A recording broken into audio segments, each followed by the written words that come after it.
Hello guys, welcome back to my channel. So இன்னைக்கு சேனல்ல என்ன வீடியோ பார்க்க போறேன்னா இந்த சிம்பிள் அண்ட் நீட்டான ஒரு நெக்லைன் வந்து எப்படி ஃபுல்லா ஸ்டிட்ச் பண்றது அப்படின்றத நான் இதல காட்ட போறேன். ஸோ ஃபர்ஸ்ட் வந்து அதுக்கு பாத்தீங்கன்னா ஒரு கேன்வாஸ் எடுத்துட்டு நான் இந்த மாதிரி ஒரு ரெக்டாங்கிள் ஷேப்க்கு இது வந்து அப்ராக்சிமேட்டாக தான் நான் எடுத்திருக்கேன். ஒரு ப்ராப்பரான சைஸ்லாம் இல்லை, அப்ராக்சிமேட்டாக எடுத்திருக்கேன். ஓகேங்களா?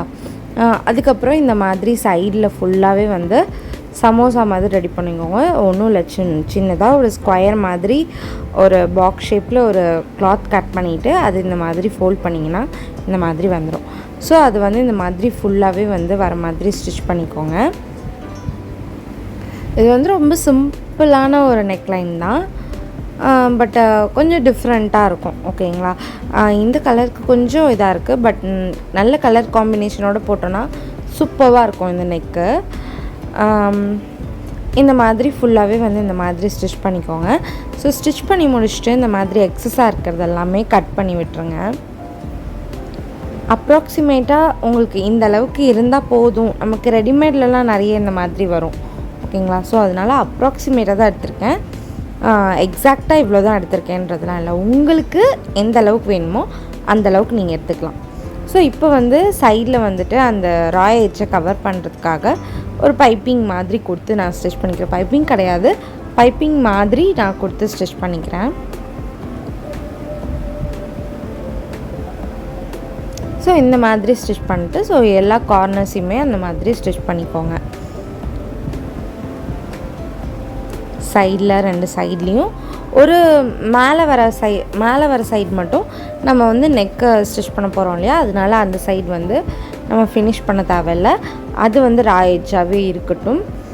ஸோ ரெண்டு சைட்லேயும் அதுக்கப்புறம் கீழேயும் வந்து இந்த மாதிரி பைப்பிங் மாதிரி கொடுத்து நீட்டாக ஃபினிஷ் பண்ணி எடுத்துக்கோங்க.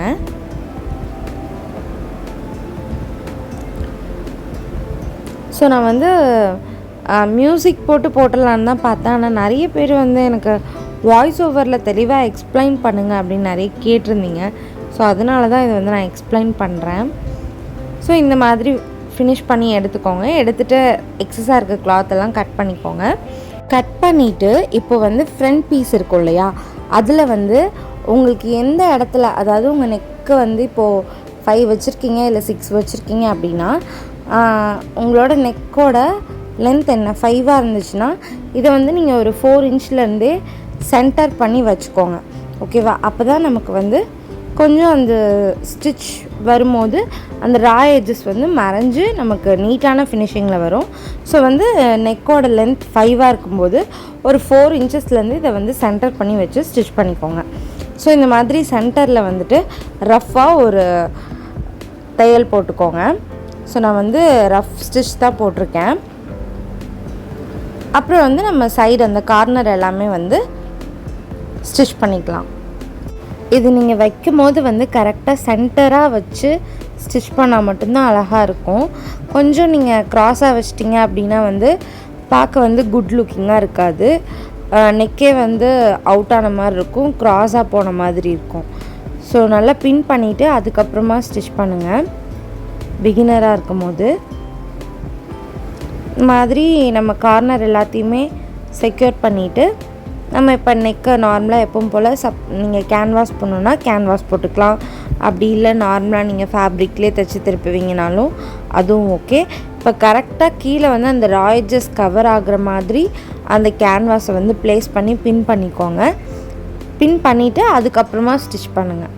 ஏன்னா நீங்கள் அதை பார்க்காம நீங்கள் ஸ்டிச் பண்ணிட்டீங்கன்னா அந்த ரா எட்ஜ் வந்து அப்படியே நமக்கு வந்து வெளியே தெரியும், அது பார்க்க அவ்வளோவா நல்லா இருக்காது, ஃபினிஷிங் இல்லாமல் இருக்கும்.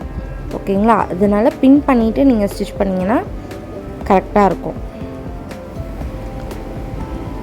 ஸோ இது வந்து நம்ம நார்மலாக நெக் எப்படி ஃபினிஷ் பண்ணுவோமோ அந்த மாதிரி ஃபினிஷ் பண்ணுறது தான். இது வந்து நீங்கள் அந்த பேட்ச் வந்து ரெடி பண்ணிவிட்டு கரெக்டாக சென்டராக ப்ளேஸ் பண்ணுறது தான் இருக்குது. சென்டராக ப்ளேஸ் பண்ணிட்டீங்க அப்படின்னா உங்களுக்கு நீட்டாக வந்து அவுட்லுக் வந்து உங்களுக்கு நீட்டாக பர்ஃபெக்டாக கிடைக்கும். ஒரு ரெடிமேட் லுக்கில் இருக்கும் உங்களோட குர்த்தி வந்து பார்க்கும்போது.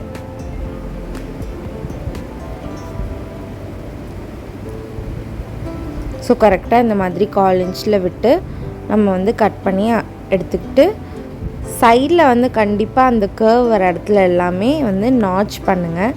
அப்போ தான் வந்து ஃபேப்ரிக்கே நமக்கு ஈஸியாக டர்ன் பண்ணி கொடுக்கும். கர்வ் எங்கெல்லாம் வருதோ அங்கெல்லாம் நம்ம நாட்ச் கொடுக்கறது ரொம்ப நல்லது. எக்ஸ்ட்ராவாக என்ன பண்ணலான்னா, நம்ம இந்த மாதிரி நாட்ச் பண்ணிவிட்டு லைனிங் மேலே ஒரு ஸ்டிச் பண்ணால் அது இன்னுமே ஈஸியாக நமக்கு வளைஞ்சு கொடுக்கும்.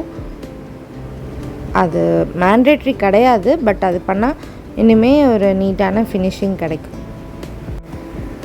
நார்மலாக எப்பவும் போல் நம்ம வந்து இப்போ டாப் ஸ்டிச் போட்டு கம்ப்ளீட் பண்ணிடலாம். இந்த சென்டரில் நான் வந்து ஒரு ரஃப்பான ஒரு ஸ்டிச் போட்டிருக்கேன் இல்லையா, அது வந்து நீங்கள் ஸ்டிச் பண்ணி முடிச்சுட்டு லாஸ்ட்டாக வந்து அதை பிரித்து விட்டுருங்க. அந்த தையல் வந்து இருக்கக்கூடாது. அது சும்மா நம்ம செக்யூர் பண்ணுறதுக்காக போடுறது.